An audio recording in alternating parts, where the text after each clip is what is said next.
জলপাইগুড়িতে বেসরকারি বাস থেকে বাজেয়াপ্ত 53 কেজি গাঁজা, গ্রেপ্তার 5, এর মধ্যে 3 জন মহিলা। 7টি ব্যাগে গাঁজা রাখা ছিল। কোচবিহার থেকে জলপাইগুড়ি আসছিল বাসটি। গোশালা মোড়ে নাকা চেকিং এর সময় বাসটিকে দাঁড় করায় পুলিশ। তল্লাশি চালাতেই সিটের নিচ থেকে গাঁজা ভর্তি একের পর এক ব্যাগ উদ্ধার হয়।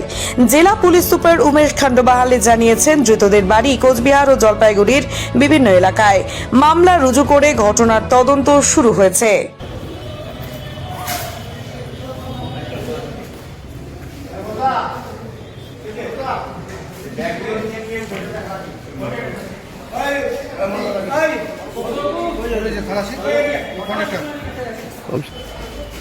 যখন বাসে উঠেছিল এগুলো কোথা থেকে উঠেছিল? এটা উঠেছিল আপনার 2-3টে মনে হচ্ছে কুচবিহার উঠেছিল, নিজের দিকে বাঁকে দিয়ে রেখেছে, আলাদা রাখতে উঠেছে।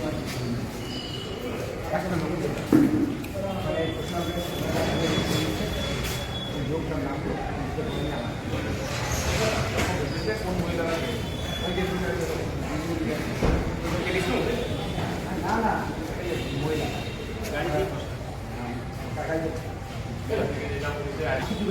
বুঝে ঠিক করে নিয়ে যখন উঠবে